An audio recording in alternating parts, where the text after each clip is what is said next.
Bonsoir et merci d'être avec nous pour ce nouveau numéro de 7-8 débat. L'émission est consacrée à la réouverture d'un foyer de réinsertion pour jeunes à Voisins-le-Bretonneux. Fermé en 2012 à la suite d'un incident, sa réouverture en octobre prochain est un véritable problème pour certains habitants. Une pétition a été faite par des riverains et les dernières réunions municipales ont même été très houleuses sur ce sujet. Alors faut-il réouvrir le foyer de jeunes délinquants ? Avec nous pour en débattre ce soir, Olivier Afonso. Vous êtes conseiller municipal d'opposition, affilié au Parti des Républicains à la mairie de Voisins-le-Bretonneux, et vous êtes contre. Et sur ma gauche, Thomas Queckenbosch, conseiller municipal d'opposition PS à Voisins-le-Bretonneux. Bonsoir à vous deux. Bonsoir. Bonsoir. Alors, avant de débuter ce débat, je tiens à préciser qu'on a contacté la mairie de Voisins-le-Bretonneux et ils ont décidé de ne pas participer à ce débat. Alors, on va débuter avec vous, monsieur Afonso. Pourquoi vous êtes contre ? Alors, je voudrais commencer par remercier M. Queckenbosch d'être venu sur ce plateau débattre avec moi.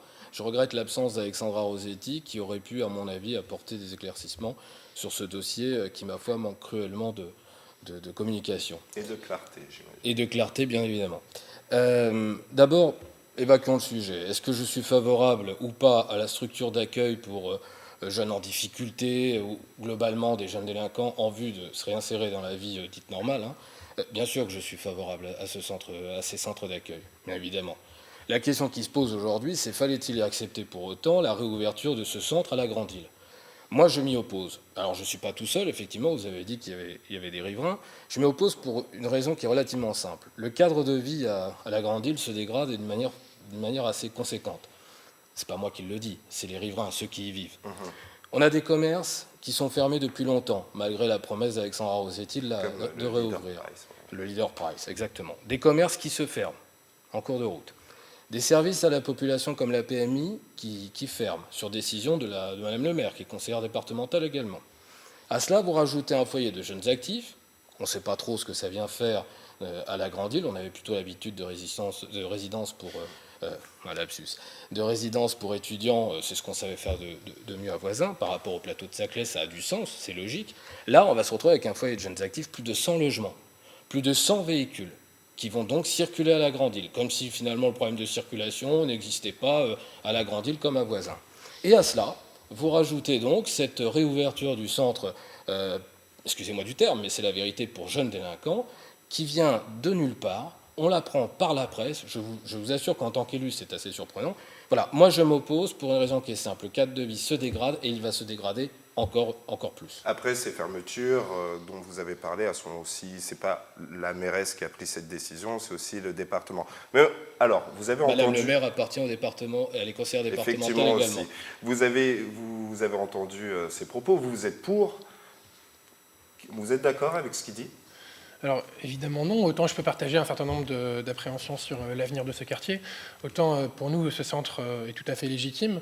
Il faut rappeler que c'est tout à fait normal qu'une société civilisée permette à des jeunes, qui sont des mineurs, entre 16 et 18 ans, qui ont fait des écarts, qui ont commis des écarts, qui leur permettent une deuxième chance de se réinsérer dans la vie et dans notre société.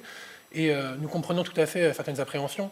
Il y a eu des problèmes par le passé, certains souvenirs qui peuvent remonter, et le débat est tout à fait légitime. Ce qui ne l'est pas, et ce qui pour nous est très problématique, c'est la polémique, qui souvent est infondée. On a évoqué une... Infondée, il y a quand même eu une pétition signée par 58 riverains, et puis aussi il y a eu des incidents, parce qu'il faut savoir que ce foyer a fermé en 2012, il existait déjà avant. Est-ce que vous comprenez justement, moi je comprends tout à fait qu'on puisse se poser des questions. Ce que nous n'acceptons pas, c'est justement, par exemple, cette pétition, et plus généralement la polémique qui a été montée. Dans la pétition, on écrit noir sur blanc que ce seraient des multirécidivistes, que ce seraient des criminels. Alors, de quoi on parle ? On parle de 6 jeunes, de 6 personnes, sur une ville de 12 000 habitants, qui ont commis des délits et non des crimes, d'après ce que la mairie nous dit, qui seront encadrés 24 heures sur 24, qui seront donc à aucun moment dangereux en quoi que ce soit. Et moi, je trouve très problématique, comme monsieur l'a fait, de faire un lien avec l'ensemble de sujets qui n'ont pas grand-chose à voir, et de vouloir glisser... Vous rebondissez, je pense qu'il rebondit sur vos propos, qui étaient qu'en ce moment, le quartier se dégrade. Pour vous, cette maison, il fallait la placer où ? C'est-à-dire, il ne fallait pas la placer à Voisin. Vous me dites que c'est un quartier tranquille, on n'a pas à mettre de jeunes délinquants qui veulent se réinsérer. Il faut éviter les amalgames, les caricatures et les stigmatisations. Vous avez posé une bonne question. Quand le centre a fermé en 2012, il me semble qu'on aurait dû faire en sorte d'essayer de voir avec l'État pour racheter ces lieux. On a laissé simplement la situation comme ça, parce que c'est comme d'habitude, de toute façon, on a l'impression de subir les événements, on ne les anticipe jamais dans cette ville. Est-ce qu'il y avait d'autres solutions? Probablement, on aurait pu envisager un déplacement de ces jeunes. Moi, le lien, vous auriez voulu qu'ils soient dans un autre quartier de Voisin-le-Bretonneux? Ceux qui prônent pour ces centres et qui trouvent, grâce à leurs yeux, je les invite à trouver un moyen de les amener dans leur quartier. Moi, pardonnez-moi, c'est un peu ça qui m'énerve. Je pense que ça énerve énormément de riverains. Je ne suis pas là pour représenter les riverains, comme quoi, j'ai été élu quand même par eux. Il est quand même inconcevable, énervant même, d'entendre certains vous faire une leçon de morale sur des choses qu'ils ne subissent pas, qu'ils ne vivent pas au quotidien. Donc c'est sûr, effectivement, notre ville doit prendre sa part sur ce sujet-là. Enfin, il y a un retour d'expérience. On sait comment ça s'est passé dans le passé. On avait les mêmes garanties. Vous dites que vous avez des informations de la mairie. Moi, je n'en ai pas en tant que... On a eu les mêmes en commission. On était présents tous les deux. Moi, je voudrais juste réagir. Mais c'est les propos qui tient, monsieur Afonso. Ça vous choque? Moi, je ne les comprends pas. Vous avez commencé ce débat, votre première phrase était pour dire que vous compreniez la nécessité d'avoir ce genre de centre. Et dans un deuxième temps, on est d'accord pour avoir des centres, mais pas chez moi. Donc c'est une position qui est quand même extrêmement hypocrite de dire qu'il faut que la société permette à ces jeunes de se réinsérer.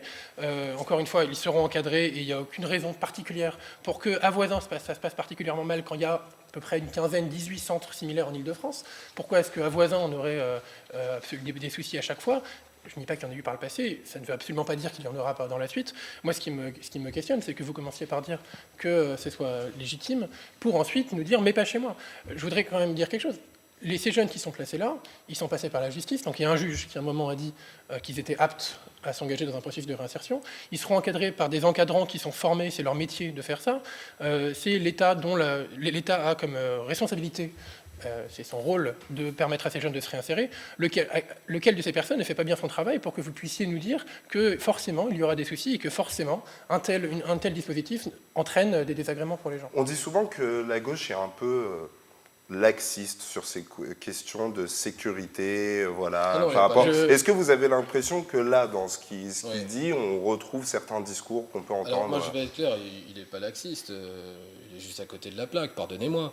Je veux dire, pardonnez-moi, non mais à un moment donné, M. Quackenbosch, il faut aller voir les riverains. Je ne sais pas si vous les avez vus. Moi, je me suis déplacé, j'ai été à la Grande Île. J'ai même adressé un courrier aux riverains. J'ai discuté avec eux. Je comprends qu'une mère de famille soit inquiète. Je comprends que des grands-parents qui se promènent avec leurs enfants, pardonnez-moi, soient inquiets. Il faut comprendre l'inquiétude.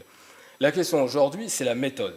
C'est que nous avons appris ce projet par la presse, comme les riverains. Je ne comprends pas d'ailleurs que vous puissiez accepter cette manière de faire. Nous, parce qu'il faut quand même préciser que ce projet est sorti de terre, on va dire, au mois d'avril dernier. Tout à fait. Et que vous avez appris ça au mois de juillet. Je vais même plus loin.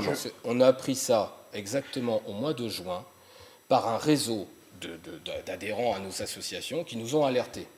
Monsieur Gasto, qui est le représentant de Voisin Ma Ville, et moi-même, nous avons co-signé un document, ensemble, une lettre à Mme le maire, pour participer à une réunion publique qu'elle avait organisée en catimini. Donc elle organise des concertations à la carte. Elle nous a opposé une fin de non-recevoir. C'est juste inadmissible. Un projet pareil demande de la communication, de la clarté, du rassemblement. Or aujourd'hui, peut-être que vous avez les garanties. Moi, je n'ai pas les garanties sur les moyens qui sont mis en œuvre pour assurer la pérennité en fait, de l'inquiétude du quartier. Et pire encore, il y a un comité de suivi qui est annoncé par Mme Rossetti. Pour l'instant... Je précise quand même que c'est pas réellement... La maire a eu cette information, la mairesse, mais c'est pas elle qui est à l'origine de ce projet. Ah non, moi je sais pas ce qu'on a dit. Je pense quand même préciser, comme elle n'est pas là pour pouvoir se défendre. J'insiste sur le comité de suivi, et j'insiste pour tous les membres pour les groupes d'opposition, droite comme gauche. Nous devons avoir un représentant de chaque groupe dans ce comité de suivi. Or, j'aimerais bien que Mme le maire s'engage à le faire. Et pour l'instant, c'est silence radio. Je voudrais quand même réagir. Mettons-nous d'accord sur quelque chose. Comme ça, on reviendra sur le foyer. même si vous aviez eu les informations au mois d'avril. Et en plus, on en a discuté durant la préparation de ce débat. Est-ce que, sincèrement, ça vous aurait mis d'accord? Parce que vous, clairement, vous auriez préféré qu'il soit mis ailleurs. Et pour vous, c'est une chance pour eux qu'ils soient là. Oui. Donc, est-ce que ça vous aurait vraiment mis d'accord? Le vrai problème de fond, ce qui vous pose problème, c'est que vous ne voulez pas qu'il soit à la Grande Île. Moi, je voudrais même accentuer. Je pense qu'on est beaucoup plus pragmatique que ce qui nous est proposé. Si on veut que cette réinsertion se passe bien, il ne faut absolument pas que quand les jeunes arrivent dans la ville, ils arrivent dans un climat d'hostilité, dans un climat de méfiance, dans un climat de suspicion, et qu'avant même qu'un de ces jeunes ait mis le premier pied dans notre ville, on ait déjà des comités qui soient montés, des pétitions très exagérées qui se libèrent des faits, qui soient écrites. Et effectivement, il y a un problème sur la question de la clarté de la mairie sur ce sujet, mais pas tant sur la question de la communication, qui est effectivement un sujet, mais surtout sur la question de la clarté de la mairie vis-à-vis de ces positions-là. La première réaction que Madame la maire a eue, ça a été de dire « Nous aussi, on regrette que l'État nous ait mis ce centre ». C'est absolument pas normal. C'est pas une maire doit accepter que ce centre existe depuis déjà de nombreuses années. C'est pas une nouveauté que ces locaux soient présents à Voisins. Et la mairie aurait dû, au lieu d'avaliser en creux ces polémiques en refusant de prendre une position claire, elle aurait dû dire très clairement « Ok ». Nous allons tout faire en sorte pour que ça se passe bien. Nous allons évidemment créer un comité suivi, c'est la moindre des choses. Et je rejoins, effectivement, il faudrait que les élus soient associés. Mais surtout, nous allons faire en sorte que ne puisse pas se développer ce genre de polémique. Et moi, je voudrais même élargir. Je pense que depuis de nombreux mois, on a une certaine droitisation du débat voisin, que cet élément-là en est un parmi d'autres. Et ce n'est pas le seul sujet qu'on a eu ces derniers mois. Et nous regrettons beaucoup que ce genre de polémique soit monté et nuise complètement à la fois à l'efficacité de ce projet et à la teneur des débats dans notre ville. Moi, j'ai une question, monsieur Afonso, et vous allez me répondre de manière un peu courte et concise, mais vous l'avez très bien fait. 6 jeunes, on parle de 6 jeunes dans ce foyer. Ils vont vraiment détruire le quartier de la Grande Île, sincèrement? Alors, moi, je vais vous dire, je ne pense pas avoir été présent dans la précédente expérience. Je ne sais pas ce que disaient mes contradicteurs et ceux qui étaient en place à l'époque, qui présentaient probablement ces jeunes comme des jeunes inoffensifs. Ça a fini par un incendie criminel. C'est ce qui a conduit à la fermeture de ce centre. D'accord ? Donc aujourd'hui, je ne sais pas les motifs pour lesquels en fait, ces jeunes sont dans ce centre. Moi, je demande simplement de la clarté, de la transparence. Si on avait été clair dès le départ sur ce projet, nous ne serions pas là à débattre. On ne serait pas forcément d'accord. Je voudrais insister sur un point. Et on finira sur ça. On finira là-dessus. Il y a quelque chose que je trouve profondément injuste. On a eu un projet, ou plutôt, le Grand Paris voulait nous imposer un tracé pour le métro sous la Bretonnière, sur le quartier de la Bretonnière. Il faut aller vraiment Je vais faire vite. Un collectif s'est créé, s'est battu, et je le félicite pour le résultat obtenu. Les élus que nous sommes surpassés, nous avons su nous rassembler pour faire en sorte d'obtenir gain de cause. Alors dites-moi, sur un projet comme le Grand Paris, c'est des millions, hein, c'est vos impôts, c'est les miens.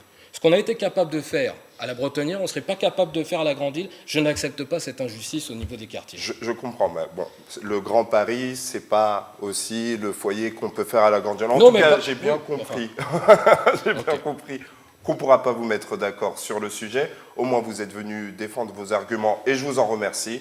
C'est la fin de ces 7-8 débats. On se retrouve la semaine prochaine pour un nouveau numéro.